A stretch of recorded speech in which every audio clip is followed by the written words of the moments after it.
My name is Kyle, and today I'll be presenting my brand equity project. And my brand equity I chose was innovative. I just chose one because I felt like that one really stood out more than all the other brand equities to me. So I'm gonna start by talking about myself. I don't know if you guys have seen this, but my name is Kyle Fox. I'm a second-year, 5-year MBA major from Alexandria, Virginia. I attend Hampton University. I plan to get an MBA in 4 years and a bachelor's in business administration in 3 years. Characteristically-wise, I would say I was the kind of smart but athletic kid in my family. My brother was a very smart kid, but I was the one who was more well-rounded. But my brother was very smart, so we have a cool family. I come from a nice background. We're black and white. I don't think you guys knew that. My dad doesn't really say much, but we do have Caucasian in our family.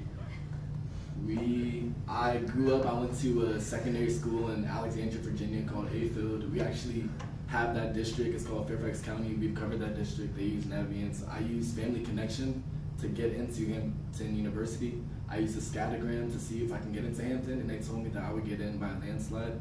They would give me a scholarship. So I followed that, and I got into Hampton University using the scattergram from Family Connection. So it was crazy that I could work here after using the product. Right. That's enough about myself. Also, what I take pride in very much so is Eagle Scouts, because Boy Scouts, that organization is an organization you have to be in for 13 years. And after about a year, most people quit because they might think it's lame or they don't see the bigger picture, but in everything you do in life, there's always a bigger picture. Also, a lot of things in life is a haze, and people aren't used to going through different things to see the biggest picture. But because I had an older brother who was in Boy Scouts, I saw the bigger picture because he was graduating and he was becoming an Eagle Scout as I was entering Boy Scouts. So I saw the bigger picture right away. Alright, I'm gonna go back and I'm gonna ask somebody in the room, what major am I? Did anybody remember? 5-year MBA. MBA. Here's What was it? Oh my God. Wow. Alright, so the brand equity I chose is innovation. According to Google, it means introducing new ideas and creative thinking. But if you ask me what innovative to mean, if you ask me what it would mean to be innovative, I would probably tell you it would be your own perspective and finding a way, if your plan A doesn't necessarily work, how to find a different way to find a solution from your own perspective. So something that's innovative can never be put down by other people because it's from you. So you always have to remember that. And if you have something that's innovative, if you have an innovative thought in your head, you should definitely say it out loud to your team so everyone else can hear that thought, because having a thought that's a good idea and not shared is selfish. I feel as if. Our brand values, according to Hobsons, we look at innovation a little bit different, but there's no wrong way to look at it. We look at innovation like innovation comes from many forms, from developing a sophisticated technology platform to helping a client solve a problem that we never encountered before. So what I took out of that is, if a client is calling our phone, one of our sales managers, and asking us, how do you do this? We don't just say, no, we can't do it, and hang up. We should find out a way how to do it. If you don't know that answer, you should ask someone else on your team, hey, do you know how this company could sign up for a renewal? You don't just tell them, no, we don't know how to, so it can just be a hang up and you can go on with the rest of your day, go eat lunch. No, you should go talk to the other people on your team very quickly and say, hey, do you know how to do this?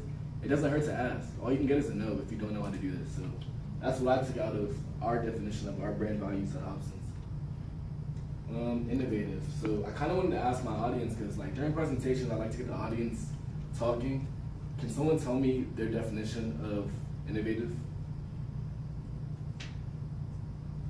You also have people on the phone. You guys can chime in too, you know. And you know he's got Starburst, so. Yeah. Something that's out of the norm, something that's different. Yeah. It goes against Honestly, the grain. there's no wrong answer, so Right. you're right. That's actually bad colors, but I'm sorry. All right, so innovation at Hobsons.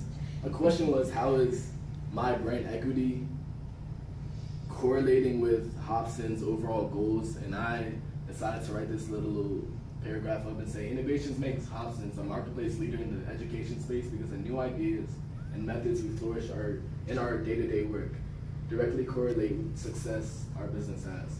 So what I was trying to say with that is, in our day-to-day work, we talk to people on the phone every day. We look up different renewal forms. We look up on Salesforce. We use all these different websites. And there's always going to be a way to find out an answer quicker. So in my particular work over my account management intern, I had to make a list. And I'm going to walk you guys through the process of a list. So I'm going to get a name of a district. So I get the name of a district. This is a hypothetical Excel spreadsheet. I'm going to put the name of my district in the top left. And then after that, I'm going to copy and paste the name of the district. I'm going to put it into Salesforce because I have to see the hierarchy. What my end goal is to get a name of a district and find out the superintendent for that district, the director of the curriculum instruction, all the elementary schools that fall in the district, which is known as a hierarchy on Salesforce. I have to find the hierarchy, and once I click on view hierarchy, I'm going to get a list of elementary schools. So I will get a list of schools like this. When I look at this list, I don't need all of these schools because my main focus is the elementary product, not the high school product. Some of these are middle schools, some of these are high schools, some of these are even alternative schools.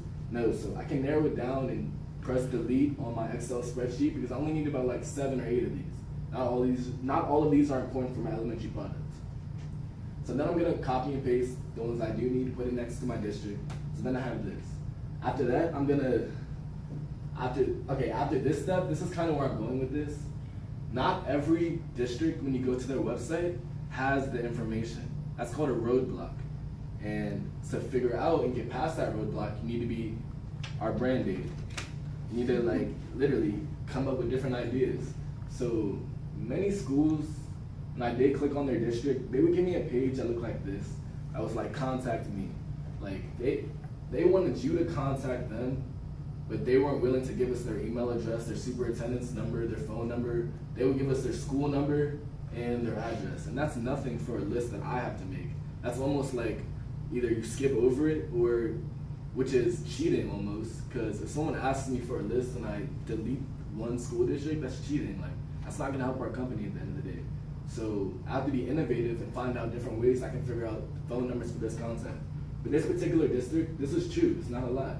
I went to this website and it said contact. So what I had to do was go on LinkedIn and find some of the superintendent's emails. They post them on LinkedIn. Some of them are on random websites that they used to work at in schools years ago. I have to go on schools from years ago, different email addresses. Sometimes I even have to figure out what their email address could be by, if I see another email address that's like kyle.fox@newyorkschools.com. And I see all the teachers' names are gonna be like at newyorkschools.com in their first and last name. I have to find out if that's a real email address. So I have to type in their first and last name and then at whatever the site is. And I have to look that up on Google, and many times it does come up. So that's an easy way how to find someone's contact if they don't post it. Try to make an email address that you think would be their email based on their other previous coworkers' emails, and Google that and find it. So after that, I did figure out how to create all of these contacts based on this page. So that's called innovative when you move past the roadblock. And that's why I think that really correlated to my internship, because that was every day. That was just every day. It was never just an easy day where I came in and all the contacts were on the school's website. It was just never a walk in the park. So you always had to think outside of the box in my internship. Okay, so after I find out the list, that's when you have to put it into Salesforce as a new contact. And then I feel like it's a lot of pressure on me because it has to be right, because if it says my name right here, Kyle Fox on new contact, even when I leave, it's still gonna say Kyle Fox. So I don't want a problem or a bounce back email or any of that coming because I just skipped over it or I did something wrong. So I have to make sure I'm innovative in finding out different ways to find the answers if I don't have them. So it's just a lot of pressure. You guys have the same exact pressure because your name is on here most of the time. Like most of the time I'm making contacts for my account managers on my team, so they have pressure too, and I don't want them to ever feel as if I'm not doing the job correctly because I have an incorrect contact. So I really take pride in focusing on getting the correct contacts for the account managers because that's where it all begins, especially in account management. It all begins with the contacts you do. And that job I feel like is overlooked, but it's not because I'm an intern, so I accept that job. What can be improved in our Hobsons society?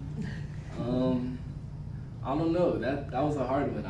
I don't want to tell you guys what you do wrong, what you do right, based on like observations. But I did want you guys to know that I was thinking about it.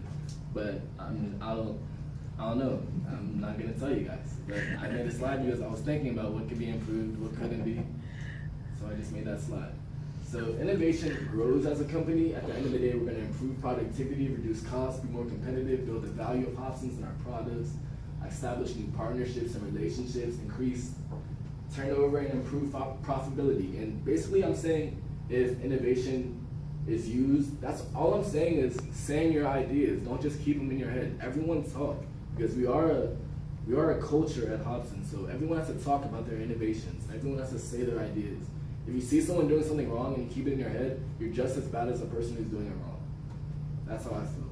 Hobsons, it could fail if innovation is not used correctly because we can lose market shares to competitors. We can fail to produce and efficiently sell our products for Hobsons. We could literally lose staff because some people feel some type of way about things, and then we could lose staff of bad innovation. We can experience steadily reducing margins and profits, so we can get bad numbers because people aren't talking, people aren't communicating around the office, and you would never think it was because bad innovation, but at the end of the day, there's a bunch of small factors that come together why we aren't doing as well as we want to if we're not, or things like that. We could also go out of business. We have to talk about our products. We have to talk. Everyone has to talk because at the end of the day, everyone in Hobsons has a different job, but it's all for the same job. Like everyone who works, even Starfish people, we're still working together with them. And that's a whole different company. We're still working together with them. They're Hobsons, Starfish by Hobsons. So at the end of the day, we do have to work with them. Some of my internship favorites, I would have to say, is the golf range. So in my account management section, I know downstairs they had Nerf guns. We had a golf course. It was a little golf course. It was about 25 feet. We had a target. We had a legit golf club. I can honestly say, out of all my friends I talked about who have internships, none of them would ever do fun cultural events in their offices, in their meantime like that. So that is very fun. Basketball on Monday, Wednesdays, and Fridays, that's very fun. That's something to look forward to when you wake up to come to work. And it's all about having fun, but it's also about your work. But it is about having fun as well as an intern. And I did, because I learned different things. Also, the connections I made just off of going out to lunch with people and talking about their lives, talking about where they went to college, talking about where they live, where they're from. Those connections are good because now I feel like I can trust you in a way because I know about your life. And I'm telling you about mine, so I like to build relationships. I'm gonna add all of you guys on LinkedIn when I go home because the relationship. Don't doubt that one bit. Yeah, I really will. I really will. And the food spots, there's great foods around Hobsons. I've never been to Cava. I went there twice. I didn't even like it, but it was different. So it was just different. So I did appreciate the weird. It wasn't even tasty, but I appreciate it. Do any of you guys like Cava? I'm sorry. You know I love Cava, the Brussels sprouts. Yeah, yes. They're not the best to me, but it's what, you like it? No, I was saying you were about 5 minutes. Oh, yeah, I love the food spots. And then I also like everyone's kindness. I do like everyone's kindness. Everyone's kind to me in a different way, and I appreciate that. I do appreciate everyone's kindness. Everyone always has smiles around the office. Every day I see Darren, he's the nicest person. He's the nicest person every day. And it's not just Darren, it's everybody.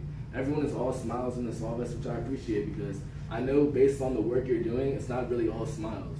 Our numbers, they're not always up, they're not always down, so it's not always, even though, I'm basically saying your face is always pretty much kind for whatever work you're doing or not doing, so I don't know, I appreciate that. 1 minute. Perfect. Well, we have time for questions for Kyle. So we'll start here in the room in Arlington, and then we'll go to the phone. So on the phone, you have Melissa, Kathy, and Chris. So we'll start here in the room now. Any questions for Kyle?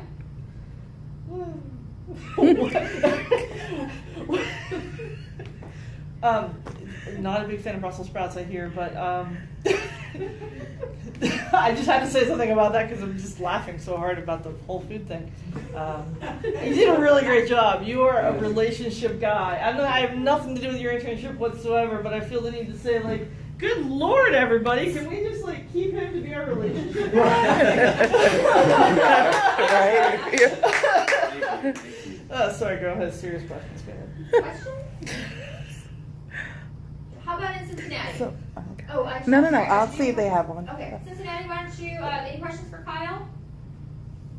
Yes, this is Melissa. First, let me say, Kyle, I appreciate the high energy that you brought. You probably have been one of the more energetic presentations, period, in Cincinnati and Arlington, and so I love that. I think that's great. Thank you. I do have a question about, you made the comment about how you had thought about areas for improvement, but you didn't necessarily have a specific.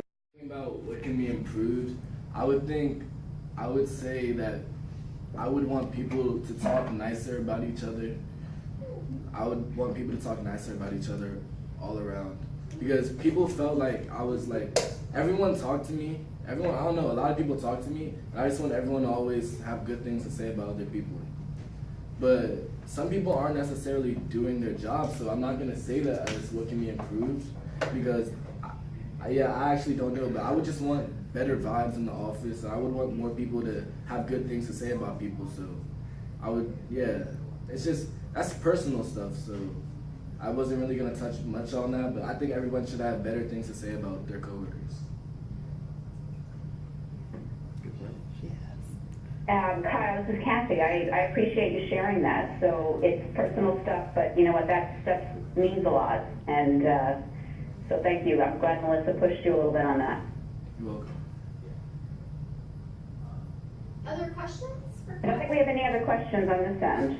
So, Kyle, what would be your takeaway from just the overall experience, and how would you think you would apply that to your work ethic in school? Do you think that, this has really benefited you in regards to your schoolwork and what you accomplished there? Mm-hmm. So during this internship, I saw the bigger picture. I saw what happens after college. And because I got to see what happens after college, that's going to push me to want to work harder in college so I can get to where you guys are right now. Okay, that's awesome. And then lastly, just kudos on whoever, got you up to speed with that list making. Thank you. Thank you. You're welcome. She did teach me everything I knew about this. And also for, enlightening everyone how it's not an easy job. Oh, It's yeah. not just lists. So thank you. You're welcome. But great job, Kyle. Thank you. Other questions for Kyle? Well, thank you. Good job. I got iron mine. For you guys in Cincinnati, you did not get That's to see the Aaron. fact that Kyle was actually using the Band-Aid He box. was. I Yes. noticed that on my sheet. So if you guys People remember don't the even know we have Band-Aid, those. Yeah. it's good stuff. I picked that out. I picked that out, Aaron, He on actually this side. I thought, had the box with him. Yeah. Yes. That's sort of like Walking around the office with it. Yeah, he did. Hobsons thing, yeah. someone who's been around for a while. She did that. Aaron, do you have a evaluation form?